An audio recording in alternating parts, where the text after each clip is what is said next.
Monday, here we are. Start of the new work week. Start of the new week for everybody. How you doing, Denise? I am great. Great Monday. We're here with all of our listeners. President's Day. Welcome to the show. Government holiday. Is this thing working? We had a great weekend. Yeah, we did. Yep. Took a road trip. It was fun. Went to San Antonio. Went to see the San Antonio Livestock Show and Rodeo. Yes. Seen Brooks and Dunn afterwards. Realized what a mess that can be. You go see a show, and boy, howdy, it's a mess to get in and a mess to get out. But it was fun. It was worth it. To be fair, there it was. You know, it was kind of unexpected. But, hey, it worked out. Yes, it was just a little bit longer travel to get back home than we expected, because we did. We sat there and waited, 45 minutes on an Uber. On an Uber. Yeah, and then had to force our way through it, through the whole process, because he didn't want to mess with us at first, man. Yeah. It was interesting. We had an interesting time. It was fun. We went with some family members, so we're going to shout out to them, Kenny and Jana. We had a great time this weekend. Yeah. Yes, we did. But did you know on this day in 1846, the Republic of Texas officially relinquished its control of the first legislature of the state of Texas? The flag of the Republic of Texas was lowered and the flag of the United States was raised. The Lone Star Republic had become the Lone Star State in 1846 on this day. That's pretty cool. Do you think it was our biggest mistake? I know a lot of people that want to succeed, man. Hey, a lot of people. In 2024, there is a lot of people. Yep, there's a lot of people. There's been a lot of, stuff. Yep, Texas. That's happened since 1846. So, but Texas is its own state, so we love that. Hey, you want to know something else interesting that happened, and it kind of relates to President's Day and the same date, February 19th. And this is something to think about, too. In 1942, World War II, United States President Franklin D. Roosevelt signs an Executive Order 9066, allowing the United States military to relocate Japanese Americans to internment camps. Wow. Well, now we all understand that, yeah, they did. They Yes. put Japanese in internment camps during those days. The buried lead in that was he signed an executive order. Think about this, and here I'm going to go down a rabbit hole for just a second, but think about this. The president signed in an executive order to round up people and put them in internment camps. Something to think about. Yes, it is. I mean, even back in 1942. Even in 2024 is what I'm talking about. Well, I get that. Yeah. 1942, and then here we are, 2024, and the same thing is happening. Well, it could be. Yeah. Well, to me, okay, this is the way I look at January 6th and what they did to the MAGA patriots that went to protest an election. Yeah. They have spent 3 years rounding them up. Do you think putting them in a gulag is what they call it. Yeah, I get it. Hey, and what's more inhumane, internment camp or the gulag? I think they're both the same, and I agree with you completely. That's just something I wanted to bring up and put out there. It's just an interesting point. It is an interesting point, because it can happen. Yep, told you I was going to surprise you with that. You did. He surprised me with that one, so I didn't even have anything ready. That one was top of the mind this morning. But it is President's Day. This is a day that honors U.S. presidents, of course. Everyone knows this. And the post office is closed and the banks are closed. And I believe schools are closed today as well. But the origin known as originally was Washington's birthday. This holiday was meant to honor the country's first president, George Washington. His actual birthday is on February 22nd. But due to calendar changes, the holiday is observed on the third Monday of February each year. But over time, the holiday expanded to include honoring President Abraham Lincoln also, whose birthday is on February 12th. So eventually, it just led to its popular name now, which is President's Day. We honor all presidents, future and present. That's all I'm going to say about that present one. I guess the last interesting point on here, too, is it says Uniform Monday Holiday Law in 1971. The Uniform Monday Holiday Law shifted the date to the third Monday in February, ensuring long weekends and preventing midweek shutdowns.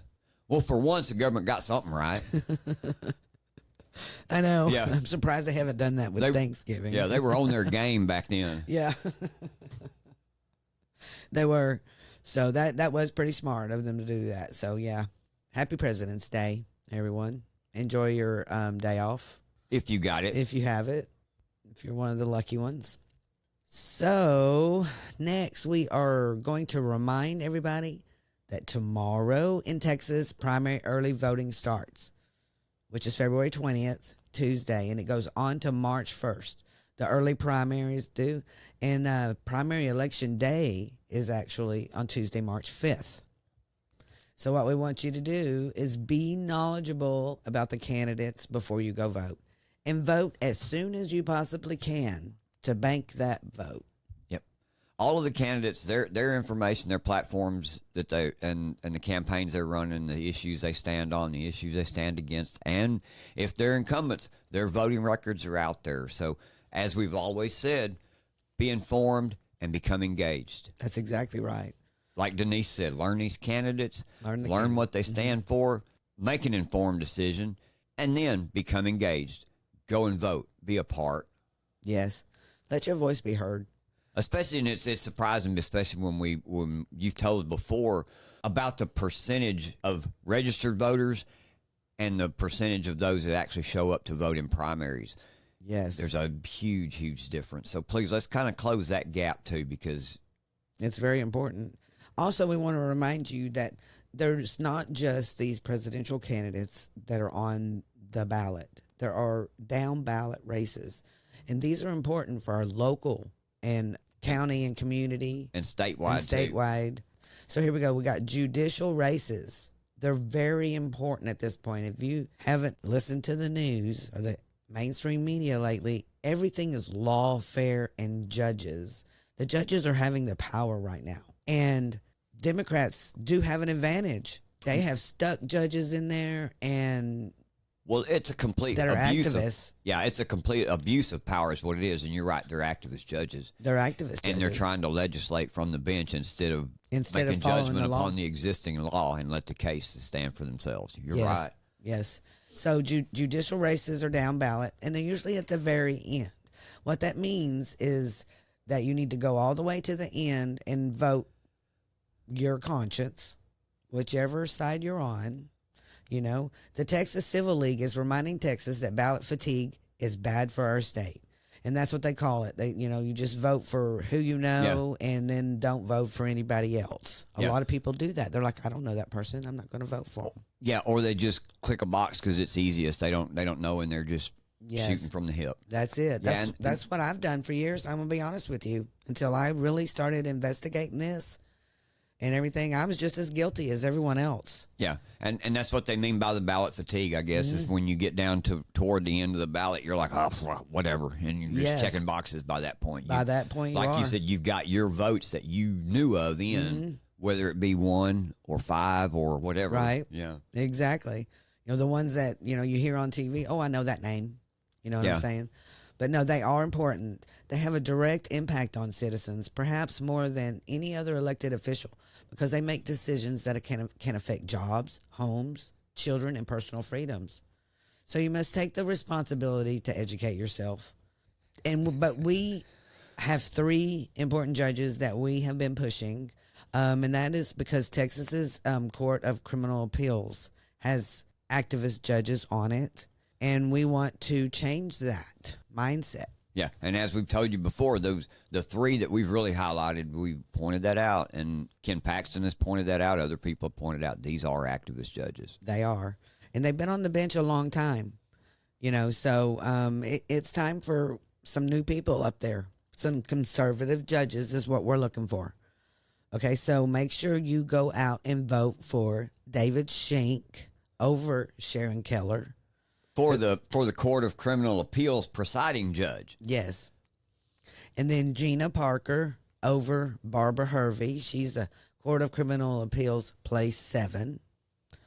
And then there is Lee Finley, who is going out for Court of Criminal Appeals, place 8, and is going against Michelle Slaughter. So those are the 3 that we are really focused on.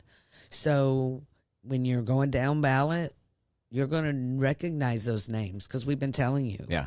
David Shink, Gina Parker, and Lee Finley. Those are who we endorse. Those are who we endorse.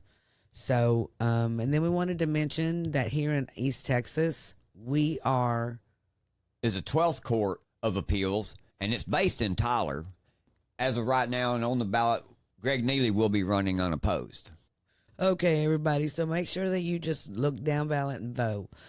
Even though to those that are unopposed, the reason why I say that is because we need a percentage of who voted and who voted for that candidate. So that is tracked. So make sure you just vote for everything that's on there. And there's a lot of open seats that people are running against. So just vote down ballot. We appreciate that. And you know our show wouldn't be complete if we didn't bring up the border. Because I'm telling you, regardless of whether you see it in the news each and every day, that is still the biggest issue we face, man. It's Yes. an open border and an invading our country. And then talking about this voting thing, that also should be at the top of your mind. When you go to vote, you vote for those that want to close our border. Yeah. Because this is, I mean, they're trying to like spend money on NGOs. And we have this video of Laura Loomer, and she's an investigative reporter, and she is down at the Darian Gap going through the border. This is how important it is. This young lady is going through the most dangerous place. So she's down there investigating this and showing and bringing you the truth. She's down there not trying to interview a lot of the NGOs or the people that the press would want her to interview. She's down there interviewing the migrants. And those are the people we've been wondering, what are these guys saying? So the first day that she gets down there, though, what she finds out when she gets down there is that, and this was one of her first of her tweets. She goes, just left one of the first migrant camps I visited today in Panama, where I found the HIAS tent. And you've heard us talk a lot about NGOs. Here's you an NGO right here. For the record, she said, I totally disavow the HIAS refugees. HIS stands for Hebrew Immigrant Aid Society. She says, how dare these people help facilitate the invasion of America under the guise of Judaism? Look at the sign I saw inside the camp. HIAS is literally providing a service of route information. In other words, HIAS is giving the illegals maps and information on the best routes to take so they can get to the United States. Treason. Amen, Laura. Treason. That's exactly what this is. Here is solid proof of what we've all said all along from the start, that our government is involved in one of the biggest human trafficking and human smuggling operations on the planet. I would dare to say we're the ringleader of every bit of this. Well, of course, they have to come in and change the dynamics in these cities that they want to take over. Like, for example, here, I'm looking over here at Laura Loomer, and she's got these Somali illegal aliens who proclaim that they have support for Ilhan Omar and Joe Biden inside the Panama migrant camp. You know what I mean? They are here because of Ilhan Omar, and they're going to be put in her area more than likely so that she can be reelected, because she has said herself that she has come over here to make her country better. Here she is interviewing one of the migrants, just like what you're talking about. Listen to what he says. Of course, that's one reason we are coming. Reasons are a lot, but one of them. So you came because Joe Biden said our borders are open? Yeah. Who do you think is better for illegal immigrants, Trump or Biden? No, Biden, of course. And you think, would you like to see Biden win the 2024 election? Of course. Why? I hope he comes back, yeah. Why? Because he's trying to make easier for us for the migrants to come to America. The migrants. So now you see that there's proof that they're in their countries from their media sources or through our government, whatever. They're getting the information that Joe Biden wants them to come here. He's admitting to it. We've seen this all before. But here's just more proof of it. Yeah, it definitely is. I mean, the NGOs, that are going along with this, that are just facilitating this human trafficking, Yes. and we are paying for it. A taxpayer money is paying for it. And this is that bill they tried to shove through, and they're still trying to shove through money for these NGOs. So we really need to pay close attention to what our government is doing, and call your senators, call your representatives, and tell them no more monies for NGOs. No more money. Exactly right. That's America first. America first. Yep. So we're going to get on to some fun. Well, Here we since go. we're talking about America first, let's continue on here. I have a tweet I want to read to remind you, our listeners, of the timeline of the Trump indictments. Okay, here is how we got to Trump's $354 million fine. 317, Hunter admits laptop. 318, Trump indictment news. 6-8, FBI document alleges Biden bribe. 6-9, indictment. 726, Hunter plea deal collapses. 727, indictment. 731, Devin Archer testifies. 8-1, indictment. 8-11, DOJ illegally designates special counsel. 8-14, FBI whistleblower transcript released. 8-14, another indictment. And then it goes on and on. Yeah, because there's 90 of them. So There's a lot. Yeah, But this we don't- is what we wanted to explain to you, how we got here. yeah, because each and every time that information comes out implicating Hunter Biden and Joe Biden, you get the indictment. Yes. And of course, everyone's heard about President Trump and his New York ruling. $355 million and more, I'm sure. And they can't do business in New York for 3 years, and his son's for 2 years. So New York has just gone out of control. And what's really cool, though, people have stood up, and they're angry that this happened. Because, he did. Yeah. He built businesses. He brought businesses to New York City. And then they turn around and they just take everything that he did for them away. And I feel so bad for him. But you know what he does? He gets up the very next day and goes... Shakes it out. Shakes it off. Shakes the haters off, man. And goes to Sneaker Con, which I thought was hilarious. I laughed all day. I didn't know there was one. I didn't I want to either. go. I had no idea. I want to go to the next one. I know, with you and your... By the way, James loves him some sneakers. But yeah, he of the gold sneaker, now he sold several different kinds, but only 1,000 were available for those gold sneakers, the ones that were just solid gold. He had some that were white with a gold tee, and then were red. With the gold strings on them? Yeah, with the gold strings on them. Those were cool. I said they looked like wrestling boots. Yeah. But there were only 1,000 available of the gold sneakers. The people that bought them for $400 are selling them on eBay for $5,000. And I mean selling them. They're not just listed. They're being sold. So one guy said, yeah, I know everyone thought I was stupid for buying a pair, but if I can make $5,000 on these, why not?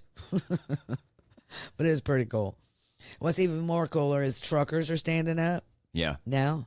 And we have this video went viral this weekend. So we're going to play it. But American truckers are now reportedly threatening to stop deliveries into New York City over the grotesque. See here, that's why I said 355 million and up, because I keep seeing two different numbers. This says $364 million judgment against President Trump and his sons Don Jr. and Eric by partisan hack Judge Engeron on Friday. So, yeah, it was all disgusting. But the trucker stood up, and this guy, Chicago Ray, Chicago One Ray, shared a video on social media on Saturday, I believe.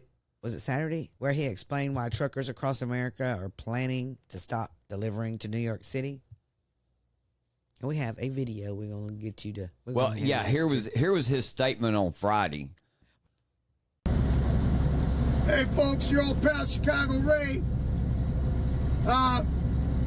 I've been on the radio talking to drivers for about the last hour 15 minutes. And I'm talking to at least 10 drivers going the other way. I'm heading down from South Wisconsin. And they're going to start refusing loads in New York City starting on Monday. All right? I got about 3 drivers that I drive with. They already vibrated the boss and told them they ain't going to New York City. But, So anyway, I stopped that short there because he kind of got into a little tirade, said some few choice words that we're not going to say on the air anyway. Yeah, it sounds to me like Chicago Ray's a little ticked off about President Trump being railroaded, which is what they have done in New York City. I mean, this isn't the first money that they have taken from him. Well, they also keep putting him on the stand or for these defamation. How many more businesses do you think are going to like pack up and leave from out there? A lot. Yeah. They're already. Keep it going. We have a business here. It says, according to TikTok user Survival Junkie 2, a company previously expected to provide a load for transportation to New York announced that it no longer has any loads destined for the state. And here's a quote from them. I just received a call from a company that I was getting a load from, and they just said they don't have any loads going to New York. So if you're in New York, you won't be receiving anything from these drivers.